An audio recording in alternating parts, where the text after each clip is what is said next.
Listening on.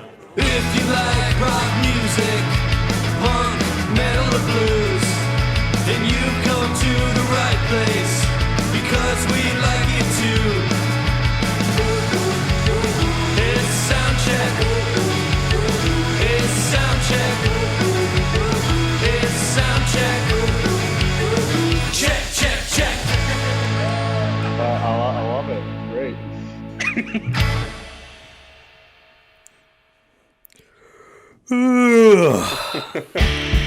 Hey, Shit. that's a good tune. That's pretty cool. Yeah, we should. What's the show we do? We should do it. We talk about it on that. We got to record Soundcheck today. That's right. Hey, welcome to the show, everybody. My name's Michael Livingston. I'm joined by a couple of good old boys here. I'm Brody. Oh, shit. I am Ben. And today we're having a lazy start to this Sunday because we're talking about some lazy music. Yeah, bad music. No, we're talking about some of our favorite music ever created that just so happens to fall into the 90s slacker rock category. It says a lot, I think, that our Venn diagrams align in this place, because very often they do not align. It's true. The three of us come from different cloths of just liking particular music genres, but yet at the same time, somewhere along the line, we all fell in love with Pavement, Silver Jews, the Pavement multiverse, if you will, with, just all of those characters and what they brought to the table in the 90s. And it's, I don't know what it is about the music, but something about, just listening and turning on some Pavement when you're lazing around and don't really intend on doing anything. It just brings us together. Yeah. Ben,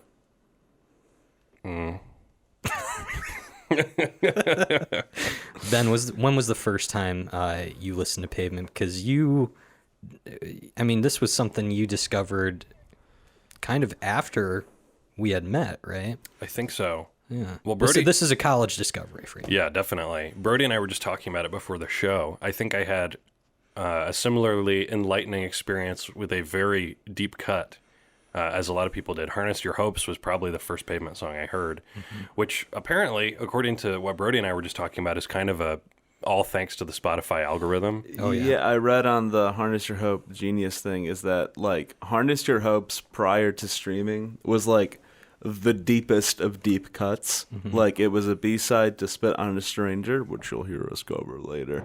But it was a B-side to Spit on a Stranger. And, like, it was so deep that, like, Steve Malkmus did not recognize it playing in a coffee shop one time. And then, for whatever reason, just the Spotify algorithm, like, the autoplay feature or something, just, like, shot it up to make it their most popular song. That's insane. Yeah. And not to mention the traction on TikTok that song has unfortunately gotten. Yeah. That is recent. I guess the only thing that we can be happy that more people are hearing it. Yeah. And it's actually a full song, unlike lots of songs that blow up on TikTok, which is like, here's a good chorus and then the rest is filler. Right. Do you feel like Pavement, Silver Jews, and that whole mythos of people get left out in the conversation about 90s alternative rock? I don't know if I would say left out fully, but I would say Definitely not Pavement. No, definitely not Pavement. I'd say they're hard to categorize. When standing up to grunge and the new metal that we would see then and all those different kind of emergence, I guess, coming after the fall of grunge, would you say Pavement kind of rises to the top of the ranks in all conversations, or is it kind of something that you have to be in the know of 90s music to understand? Well, I think honestly, I think in the 90s I think like in the 80s, like alternative and indie were kind of just synonymous with each other. Yeah. And I think you kind of hear this split where like alternative music in the 90s, like it's that stuff kind of like on the Lithium Sirius XM channel where it's like It's kind of darker and it's grungier, heavier. it's darker, it's Yeah. kind of more based in punk and metal, and then I think you see like indie rock in the 90s kind of taking a more inspiration from like post-punk or like power pop or jangle or stuff like Right. that. There's a lot more joy to Pavement's music than a band like Nirvana, which you also will hear later. And that's what sets them apart, and I think that's what could potentially turn people off. Is there's a bit of whimsy with Pavement's music. With the word whimsy makes me think of like a prog album that's Mr. like all fantasy. Mr. Megorium's Wonder Emporium. But I think, yeah, I think it's just too. It's too happy to be in like that total mainstream conversation, Right. Where it's like everyone, like the vast majority of music people know about Pavement, but it's not like your Nirvanas, your Soundgardens, Right, things but like that. Right. they're more cut from the same cloth of people who like Built the Spill, Modest Mouse, Guided by Voices, Sebado, kind of stuff like Yeah, that. there's that whole area.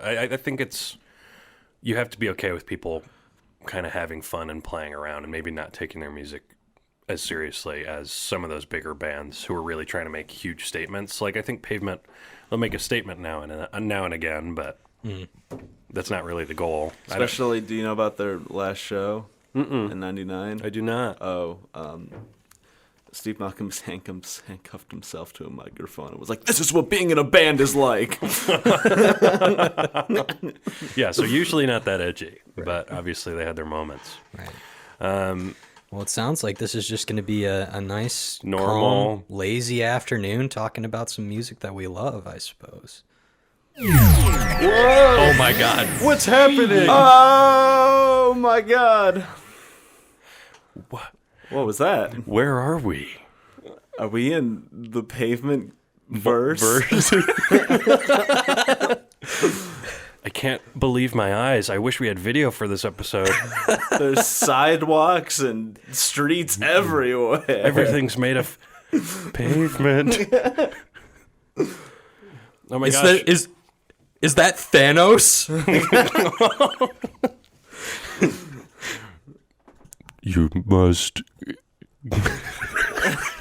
You must collect the fucking 6 or 5 5.5 pavement multi-stones or something.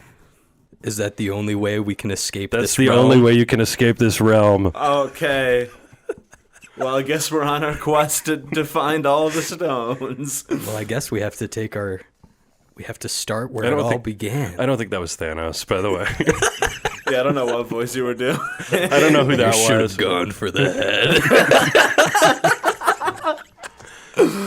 It was just some bald guy.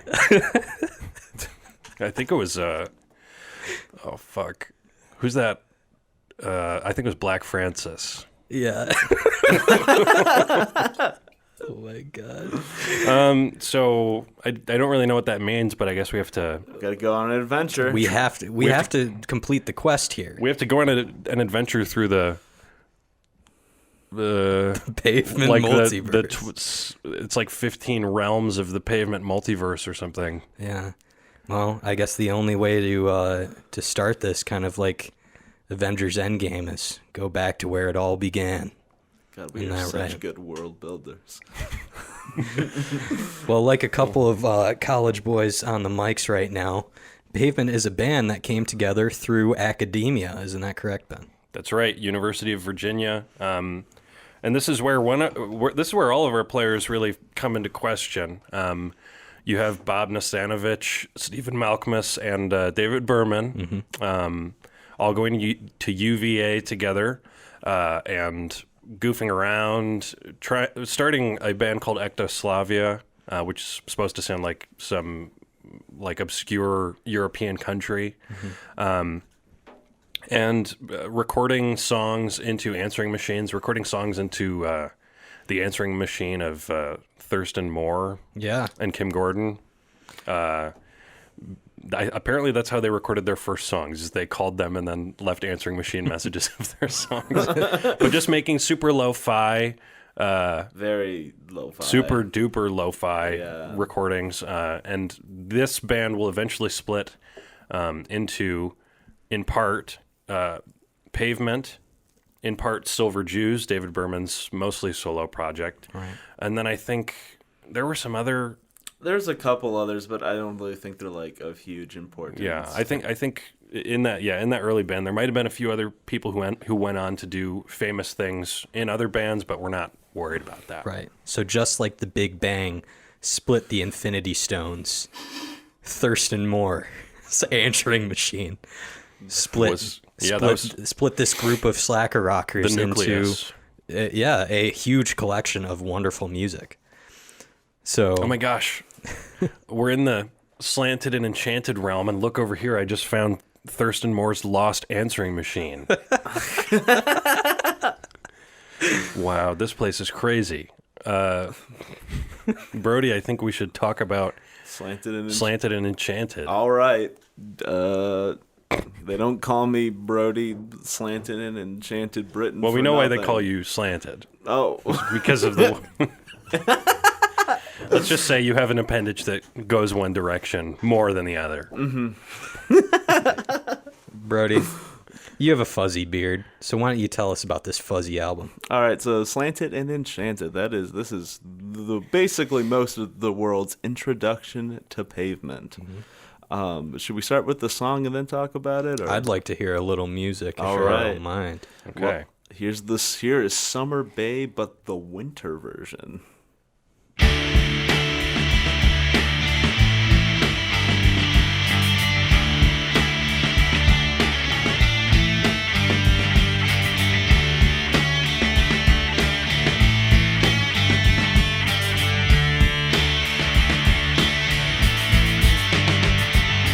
Ice, baby. I saw your girlfriend and she's eating her fingers like they're just another meal. But she waits there in the levee while she's mixing cocktails with a plastic tip cigar.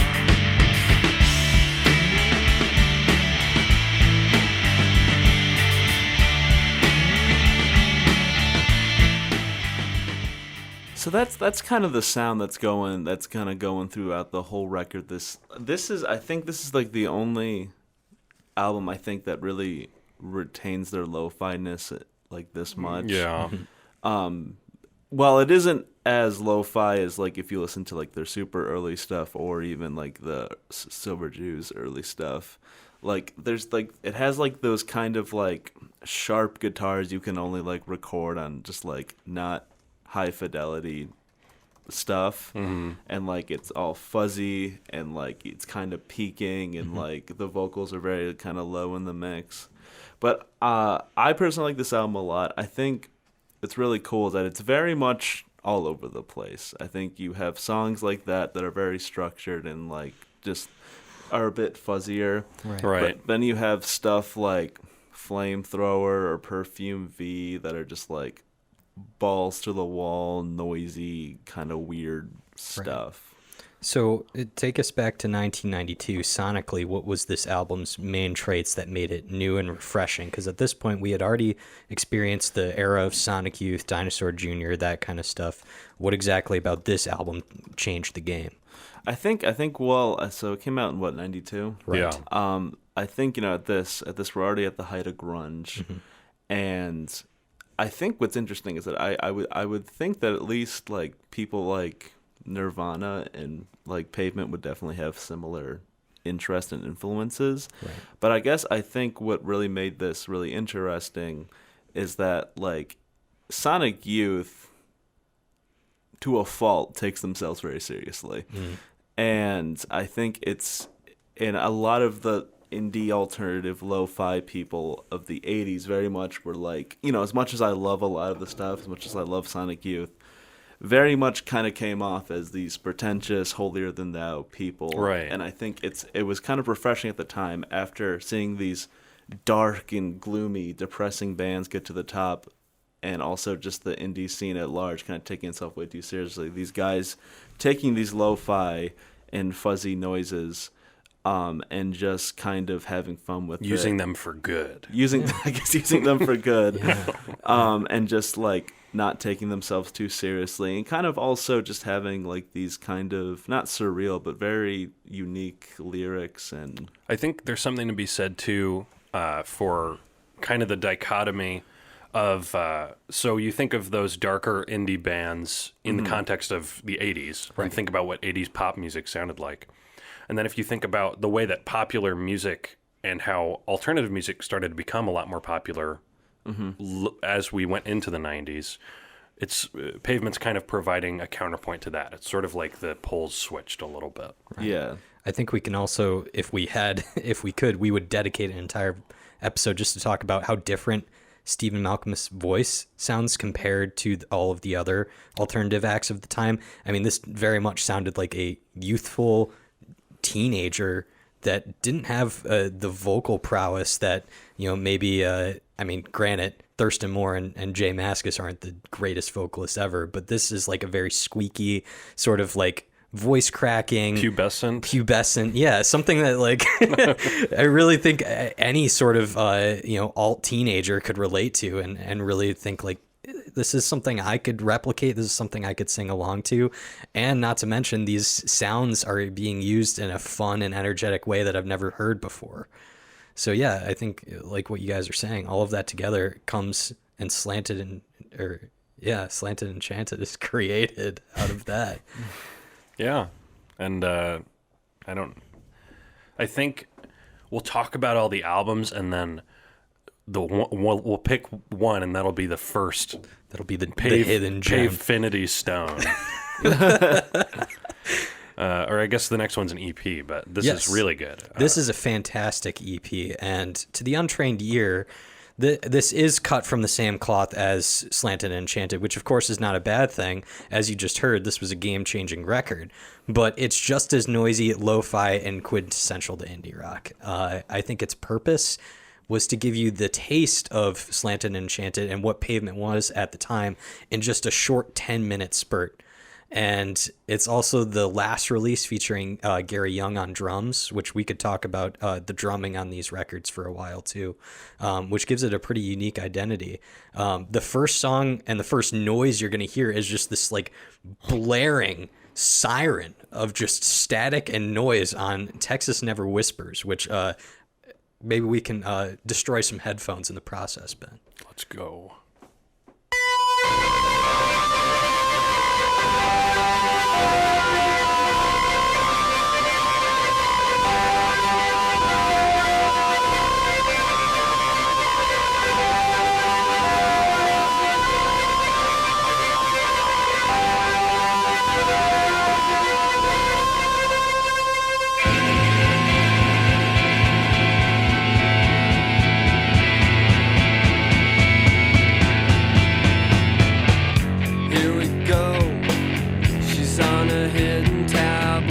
Just a 2-for-1, and the 2-for-1 is right down my alley side.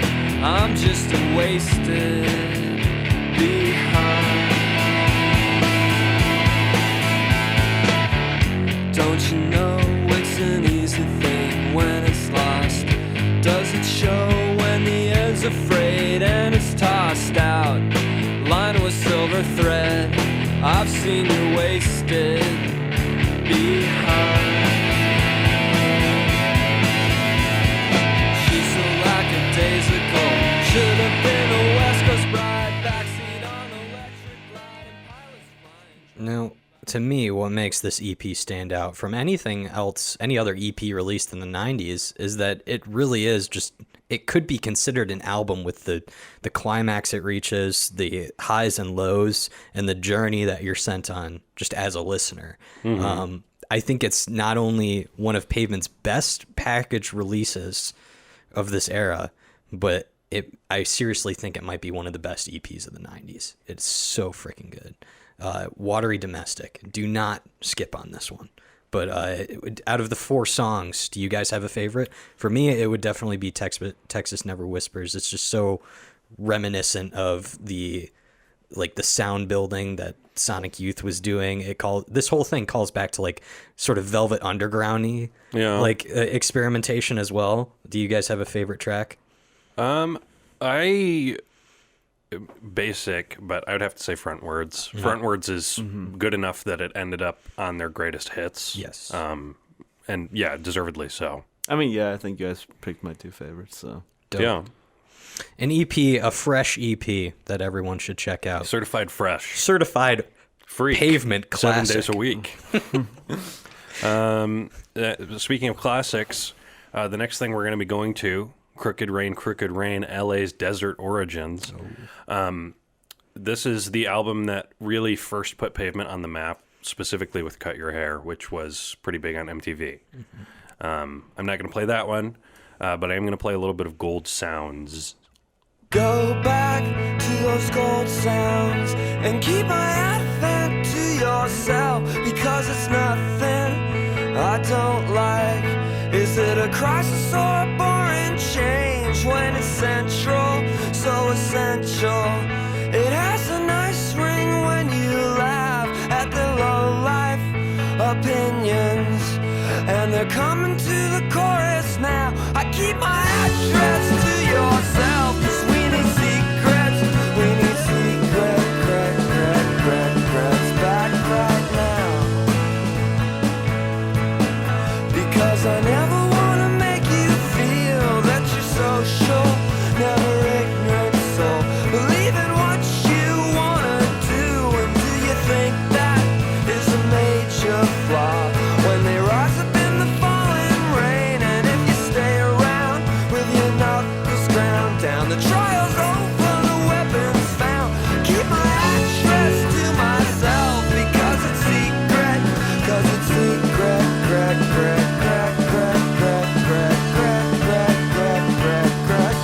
back right now.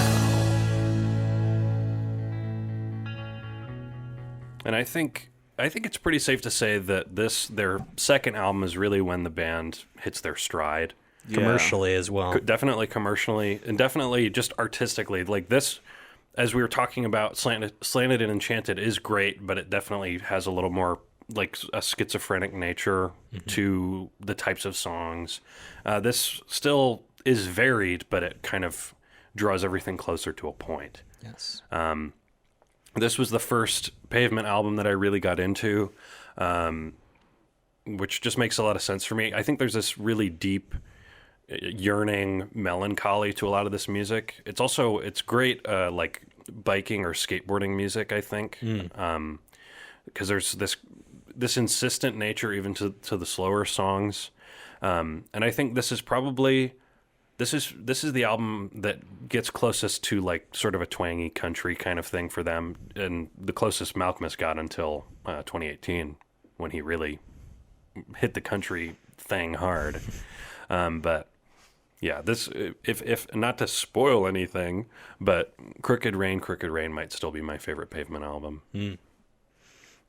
It's the first. It's just always been there for me. It's undoubtedly a masterpiece. I mean, it shows critically with the reviews that came out at the time, and how it still holds up to this day. I mean, Cut Your Hair is still a just certified classic. Yeah, it's a great record because the songs work well together, but you can pull the vast majority out and put them on a playlist or listen to them recreationally without having to listen to the whole record.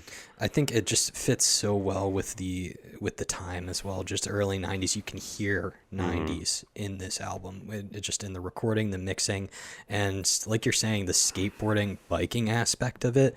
You can imagine like backwards hats and Kool-Aid drinking and hanging out at a skate park listening to this album. I'd say if I had to synthesize it, this album sounds like a good time, but it sounds like you can't be there. You know, like you just you're have not cool enough to be there. You're relegated to remembering or imagining what it might have been like to have been there. I like that. I like that a lot. Any thoughts on this one, Brody? Oh yeah, I don't know. I think their first three, honestly, any of them could be a contender for my favorite. But this is obviously really good. I think this one, it's very clear, and not as a bad thing that they cleaned up their sound a lot. Like there definitely is like fuzzier moments, but I think this one is probably the most slackery of them all. Because, like, I feel like Slanted and Enchanted is a little too abrasive to be kind of dubbed as slacker rock. While this one, like, isn't, and, like, Wowie Zowie is kind of a little too weird at points. Well, I think this one is, like, especially since, like, they made a challenge of themselves only to do the songs in maximum 2 takes. Right. So, yeah, this is definitely one of my favorites. It has that like Neil Young-esque kind of freshness to it, where it's clearly not worked very hard, but that's for the betterment of the songs. Yes. Shall we continue? Yeah. Oh my gosh. I don't know.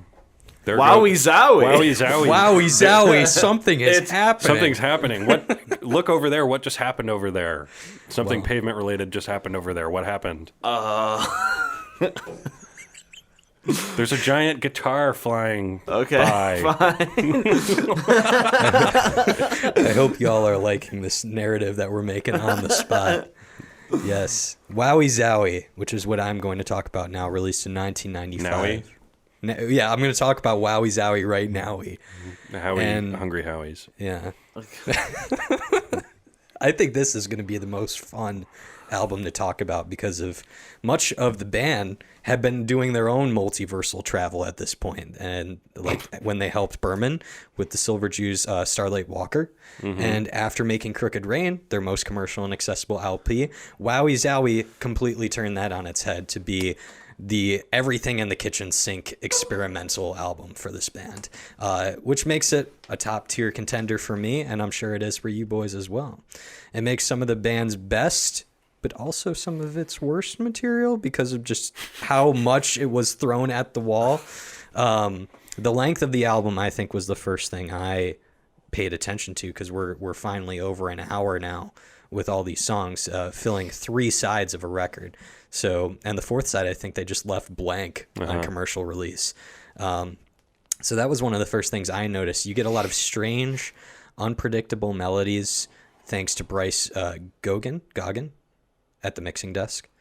You hear some unique influences from folk, Western. We're leaning more into that. Yeah. And we're going to talk about that more, I think, when we get into David Berman's material. But the country, folk, Western, that aesthetic is important to the series of artists here. And you hear that all over this record. And upon release, it didn't get nearly as close to the critical reception as Crooked Rain received. But even at the time, many critics praised Malkmus for some of his best lyrics to date.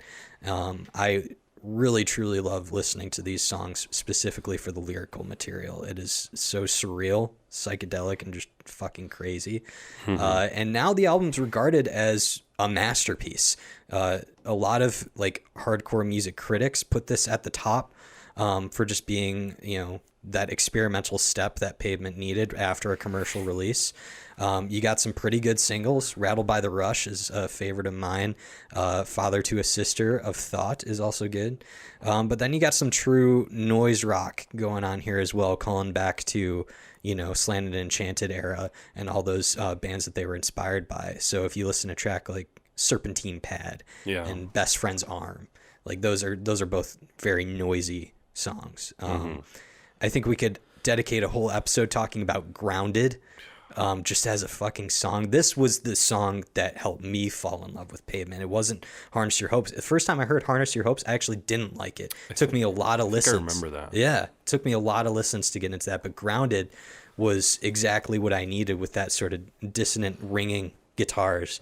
I read some reviews calling that song the Barstool Blues or Gimme Shelter of indie rock. And that's a thing I can totally get behind. I mean, it's haunting and sludgy and moody and I think that song is everything Pavement has built up to this point. So without further ado, let's give it a listen.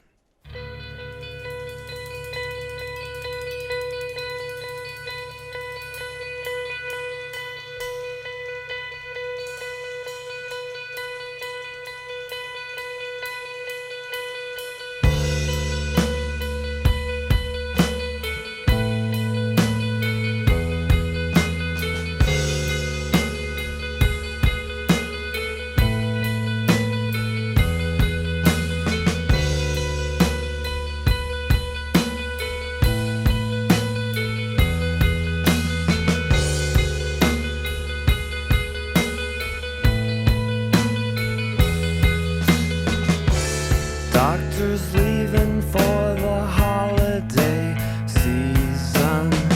Got crystal ice picks, no gift for the gab. And in the parking lot is a sedan he bought. He never complains when it's hot. He pulled a swollen daughter in a sauna playing contract bridge.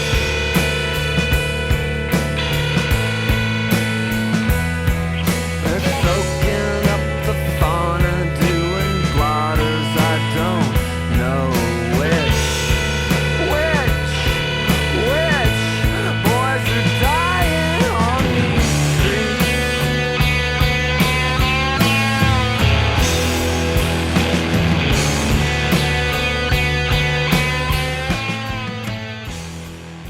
When was the first time you heard that song, Ben? I think maybe when we were in quarantine, or maybe it might have been.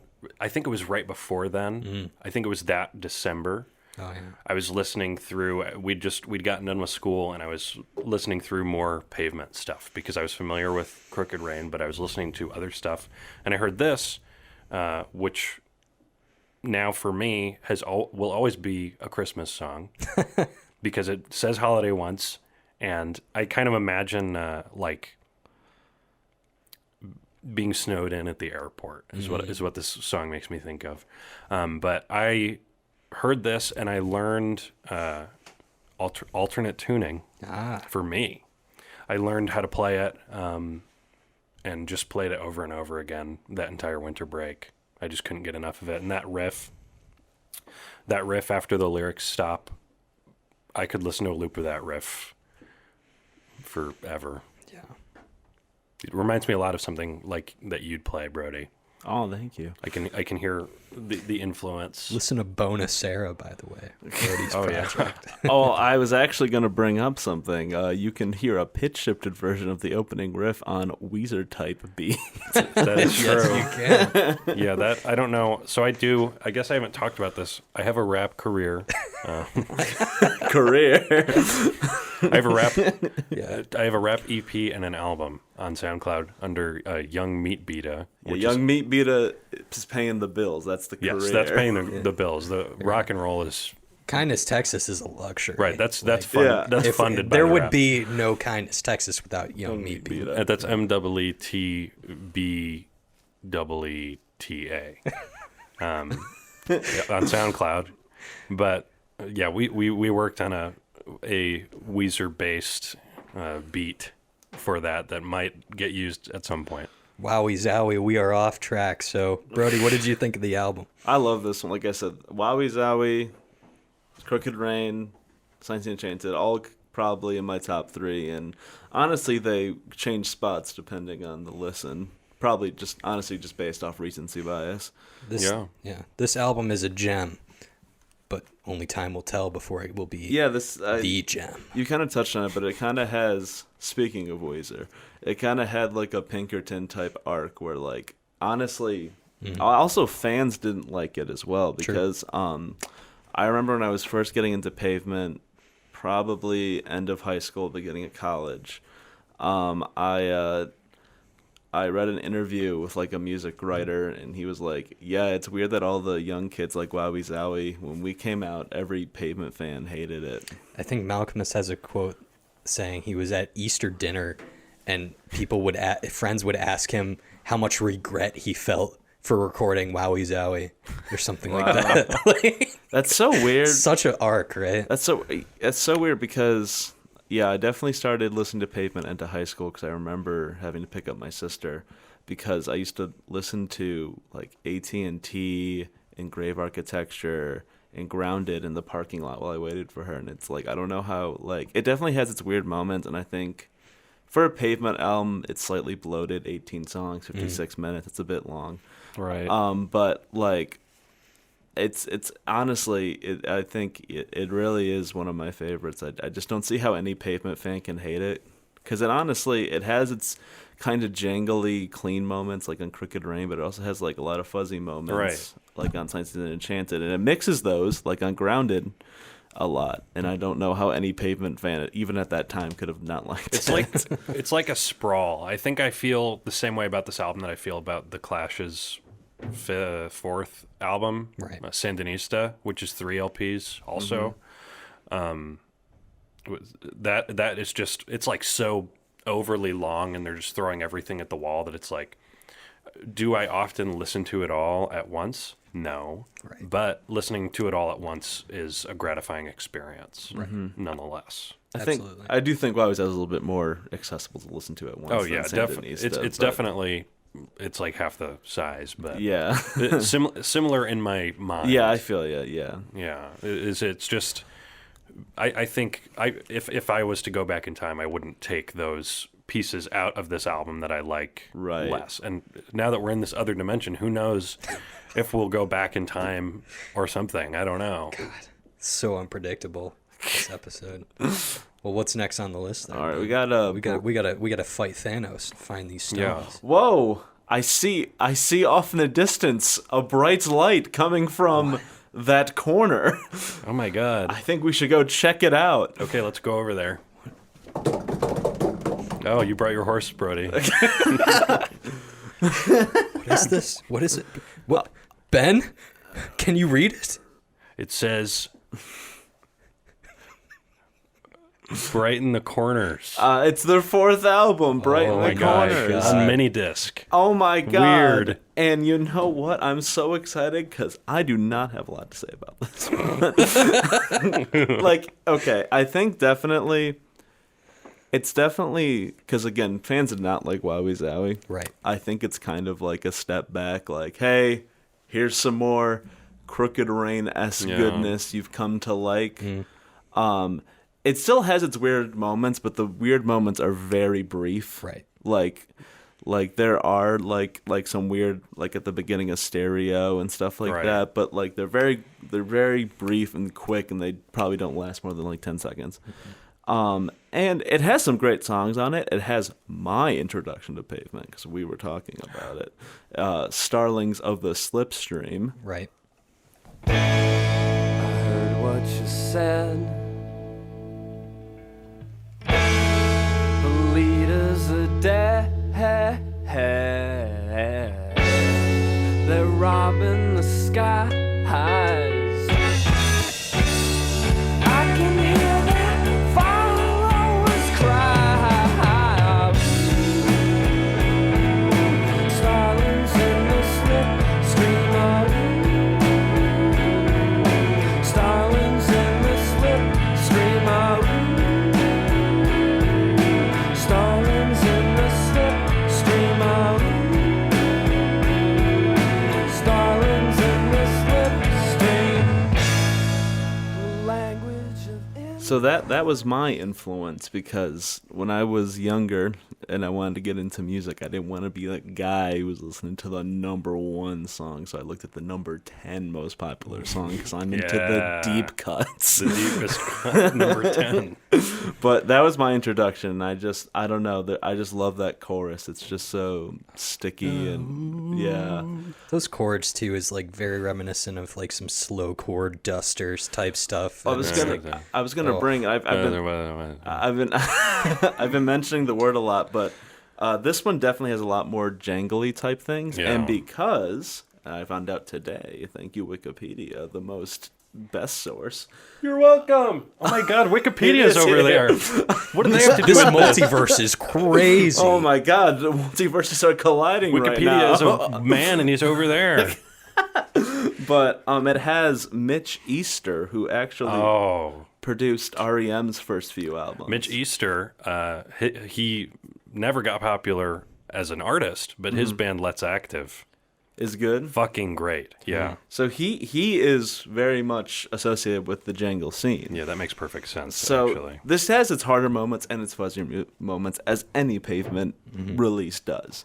But I think this is definitely a lot more like stuff like Gold Sounds or Range Life that are very relaxed and jangly. It has some classics on here. Songs of the Slipstream, which you heard. Stereo is a classic. Yes. that's my favorite. Oh, what's that? Shady Lane. Shady Lane, that's another classic. I mean, it has some Pavement staples in here, but I guess the only thing I can, like, there's nothing of note. It's just like a solid, like, hey, we're sorry for the weird one last time. Right. It's kind of their Green album, except not totally dreadfully boring like the Green Yes, album. it's unlike the Green album. It's a good album. Yes. Like I Okay, guess then. it's just solid album. Yeah. Yeah. I feel the same way. And the last album that we're going to talk about is my final one and Pavement's final album to date. Right. Never know. They're going on tour. That could lead to something. Yeah, maybe we'll find some evidence in here of them doing another album. But Terror Twilight, their final album, the band was very fraught when this was made. Lots of controversy. They had, at this point, gotten sick of each other, as you heard from the anecdote earlier, the famous handcuffs anecdote. But somehow that doesn't translate to the music. Mm-hmm.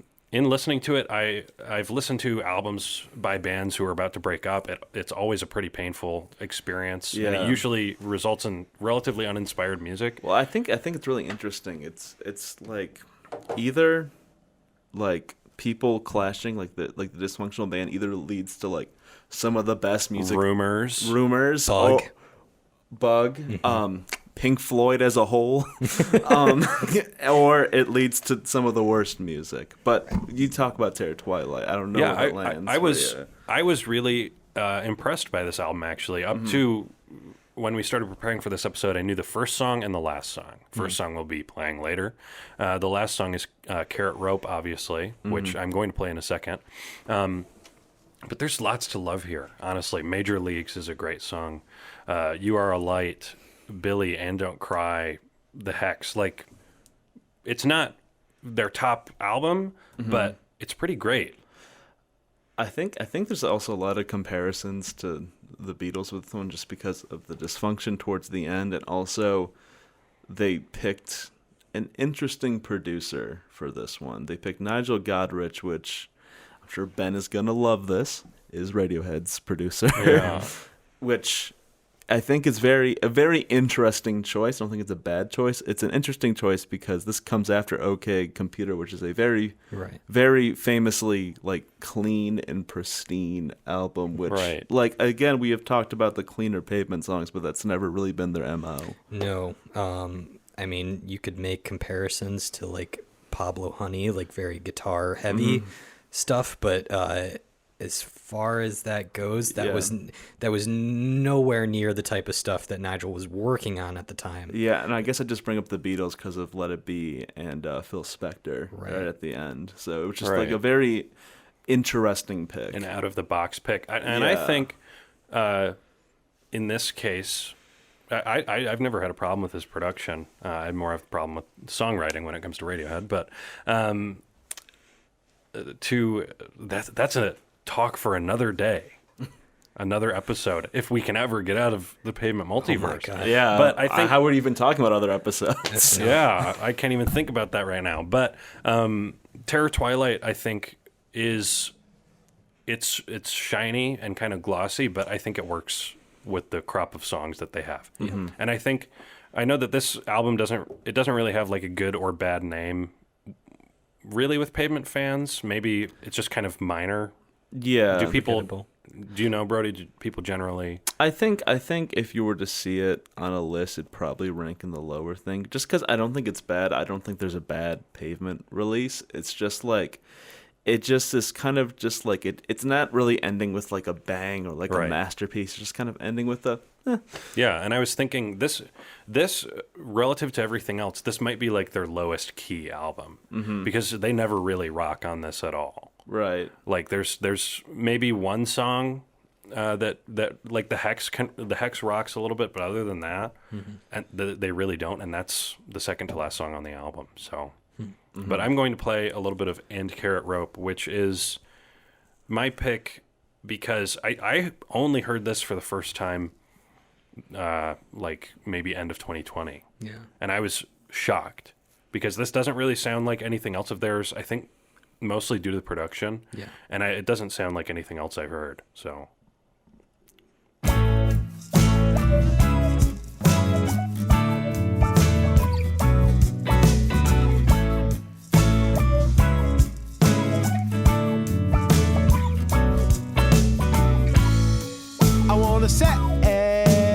secondhand wonder, a thing that recovers the doubt. Slim like the rainstorm.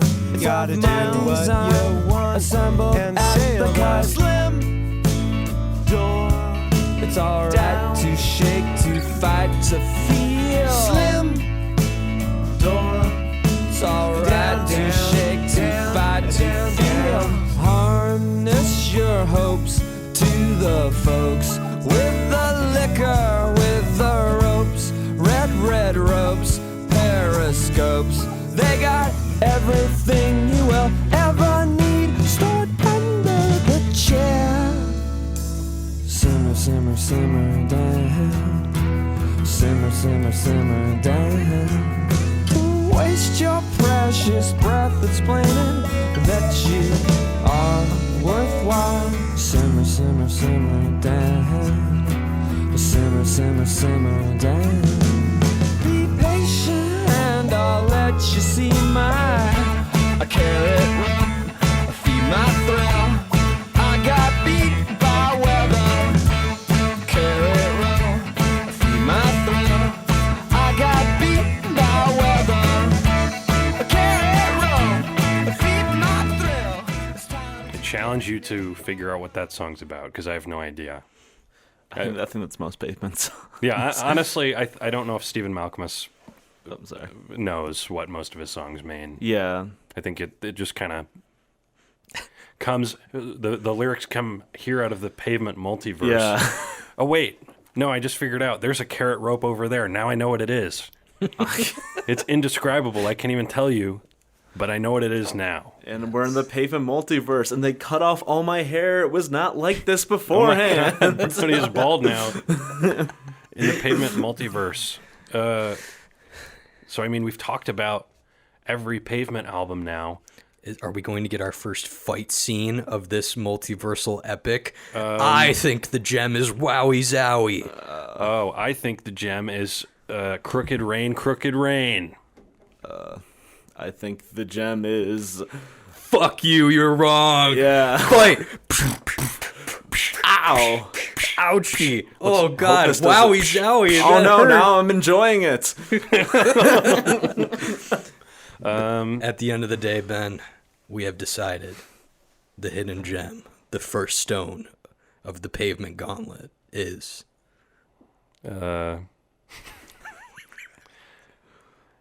Watery domestic. I don't... I mean, objectively, it's probably Crooked Rain. but- objectively, it's Crooked Rain, Crooked Rain. And Oh let my- it be told. It's coming down out of the sky. Or actually the ground. I think the sky and the ground are opposite in this dimension.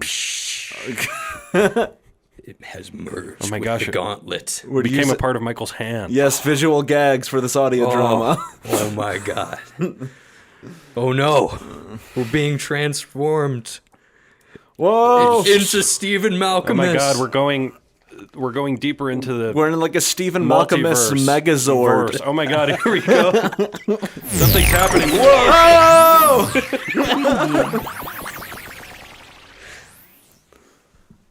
Wow, now we're here. Wait, what's wrong with your hair? Oh my gosh, it's You look like Stephen Malkmus. shorter. Slightly shorter. Brody, wait, why am I so tall? Why am I'm I- the short one of the group. Why am I so skinny and also have hair? It looks like we've all become copies of Stephen Malkmus. What? Thanos? What do we have to do now? Now you must figure out the Infinity Stone of Stephen Malkmus' solo career. But this one's a lot less pressure. Solo career. Solo career. The Stephen Malkmus Stone.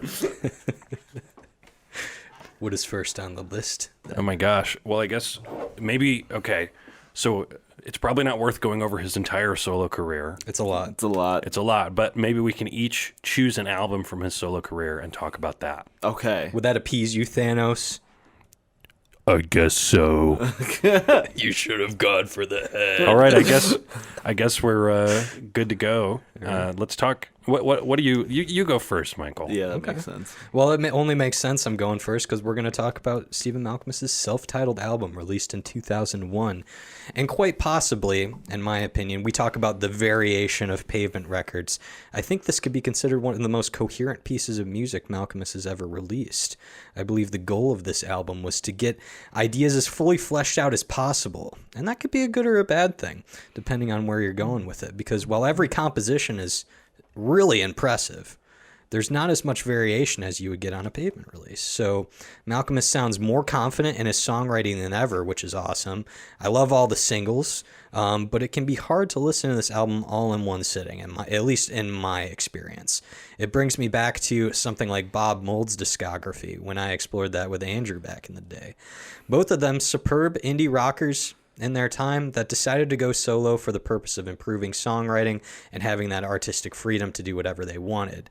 The argument can be made, however, that what made these guys so great to begin with was the contrasting ideas that their fellow band members brought in the first place, which I think is something we can discuss after we hear my favorite song off this album, Vague Space. Get ready for some steel drums, a guilty pleasure of mine.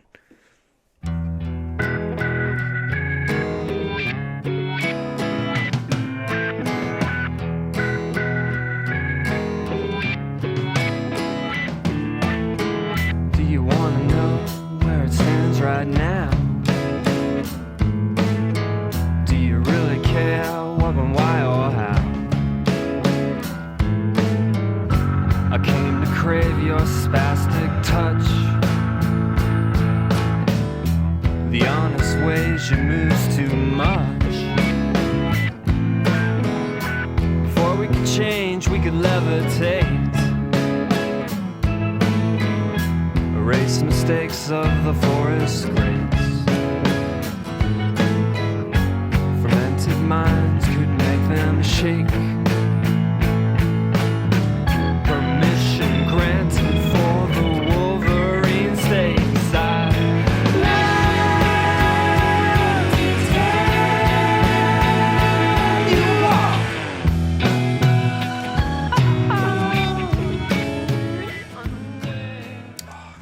I love the steel drums, man. That makes me so happy.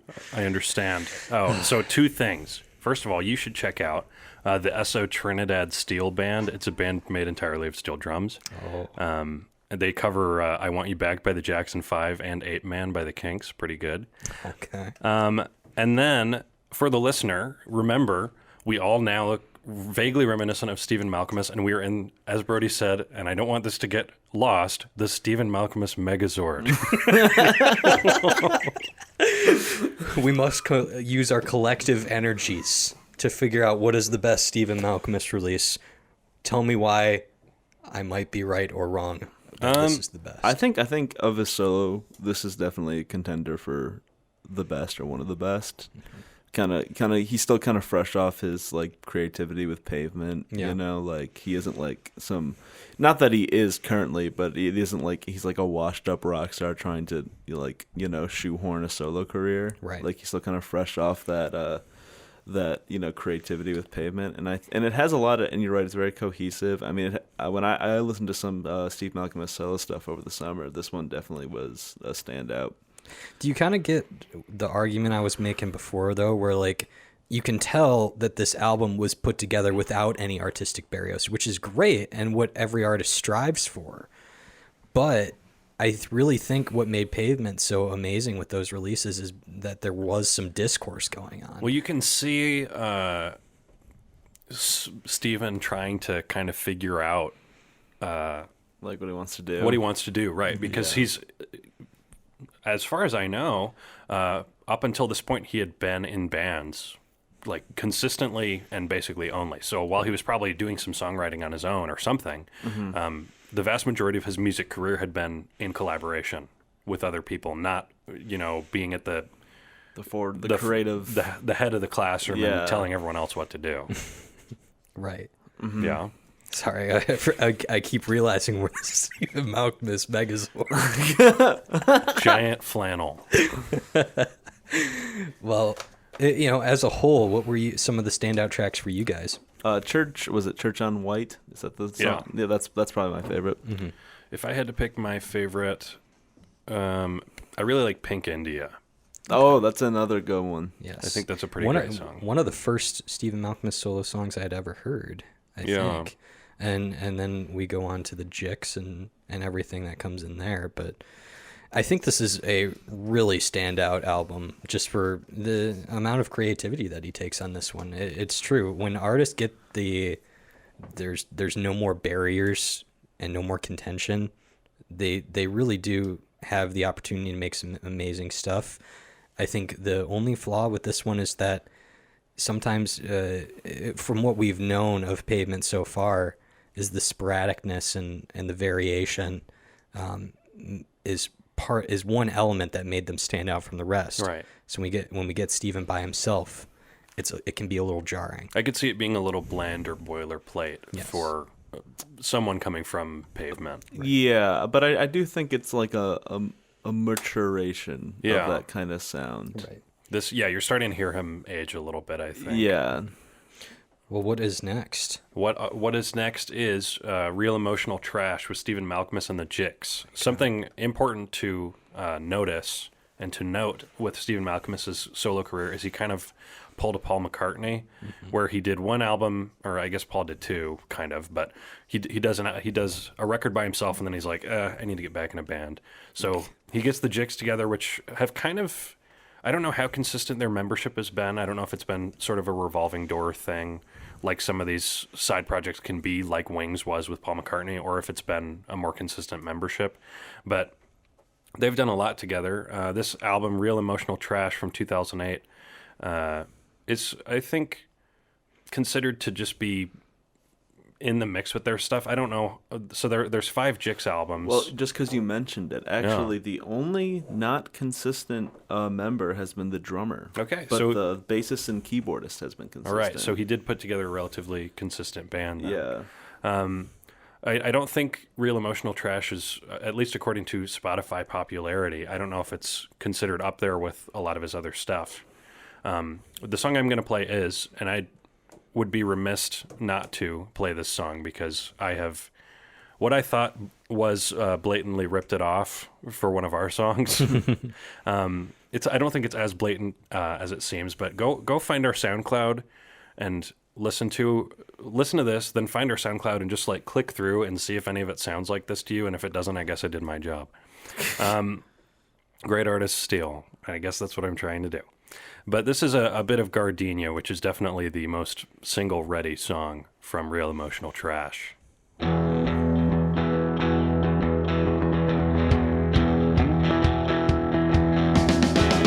kinda like the way you dot your J's with giant circles of naivete. The kind of circles include everything. Don't mean to damn you with the faintest praise. It's just a symptom of the blind age. Walter Lippmann, he would be amazed.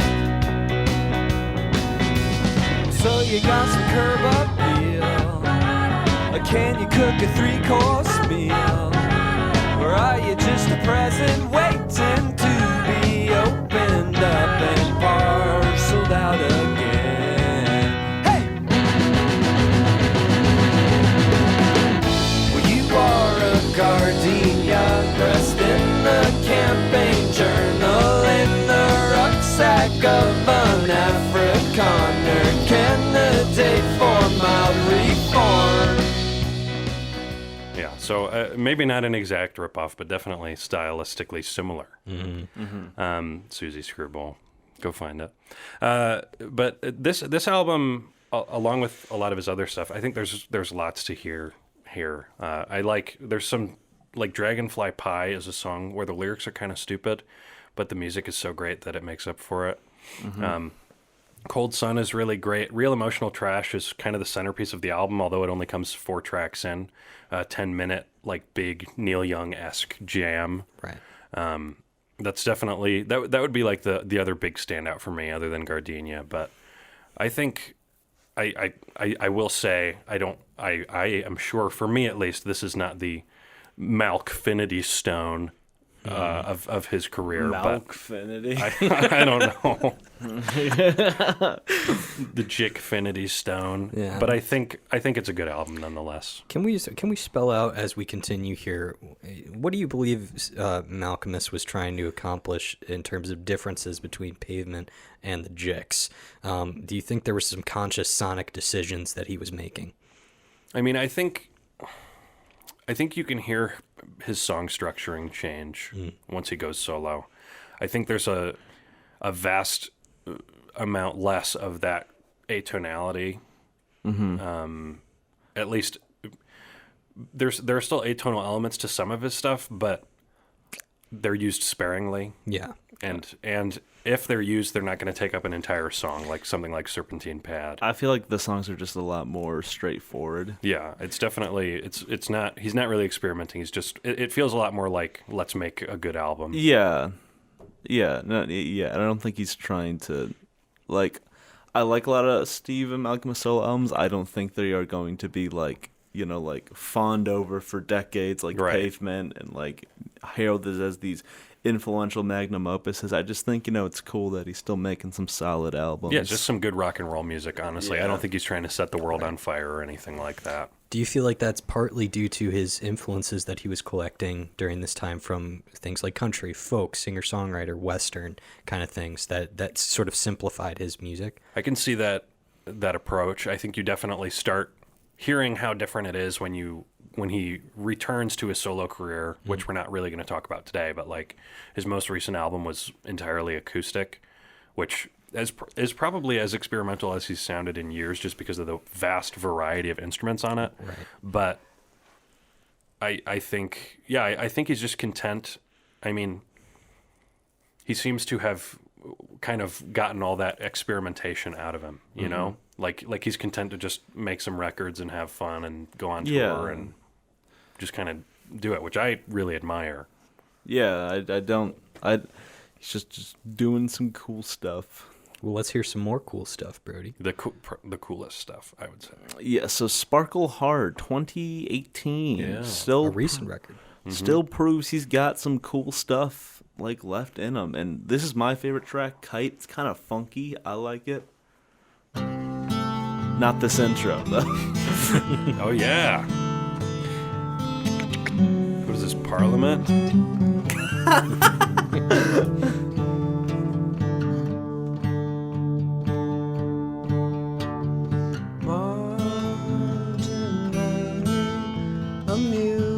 Amused by intellectual wolves like that.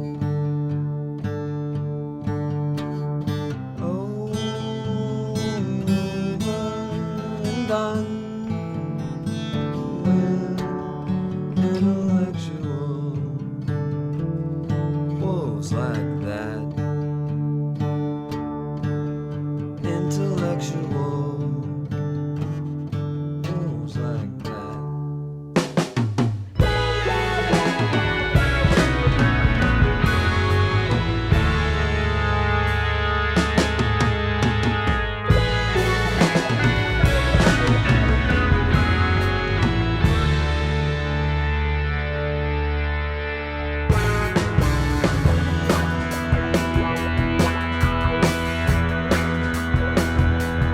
Hiding out, flying lower than a kite shoved in the closet, no deposit. Yeah, it took a little longer to get to the funky part I was talking about. It's like this song is funkalicious and it sounds like an Elliott Smith song. Oh, so funky.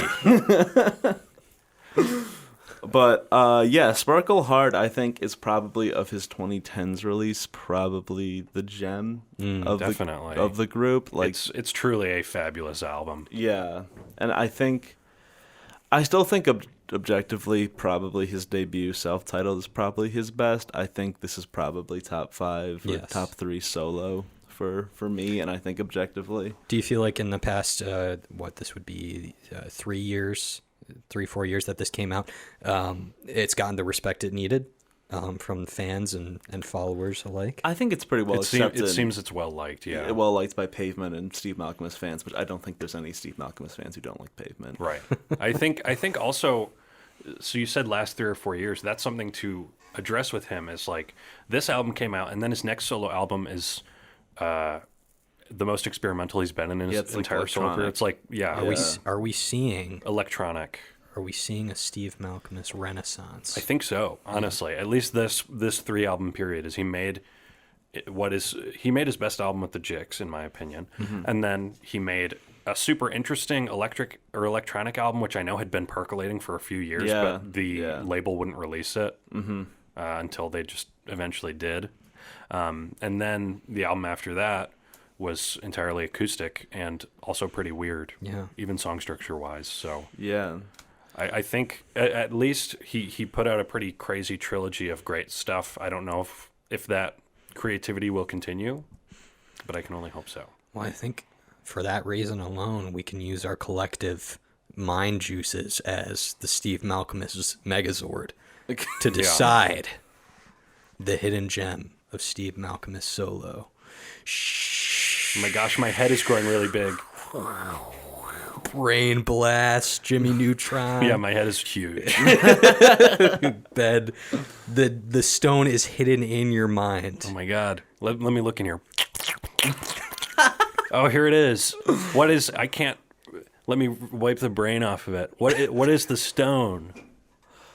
It's a CD. Oh, okay. What is it? Sparkle Hard. Oh my god, it's Sparkle Hard. Oh, I thought Add it so. to the gauntlet. Oh my god. Wow. The Steve Malkmus Megazord is now crumbling. crumbling. It's crumbling. Oh my god. It's crumbling. Oh, we're back to normal. But wait, where are we getting transported to now?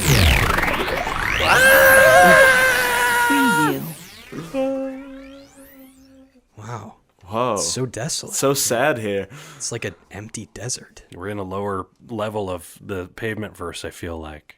Whoa. It's almost like it's a nostalgic, very melancholy verse back in time. Where are we, Ben? I think we'll have to wait till part 2 to find out.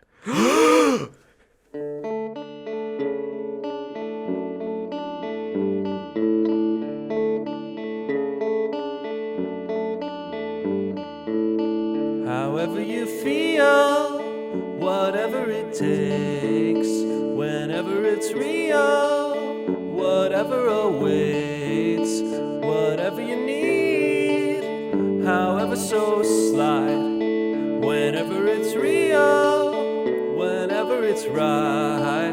I've been thinking long and hard about the things you said to me, like a bitter stranger. And now I see the long, the short, the middle, and what's in between. I could spit on a stranger. Hold me out. You're a bitter stranger. Hold me out.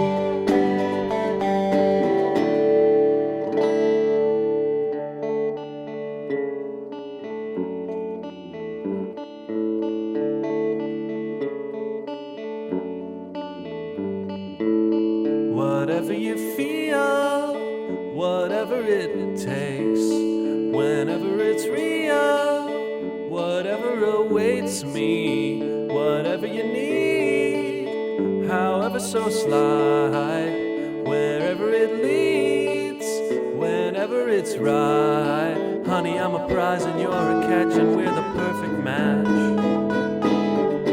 Like two bitter strangers, and now I see the long, the short of it, and I can make it last. I could spit on a stranger. Pour me out. You're a bitter stranger. Pour me out. I could spit on a stranger. Pour me out. You're a bitter stranger. Pour me out. I see the sunshine in your eyes.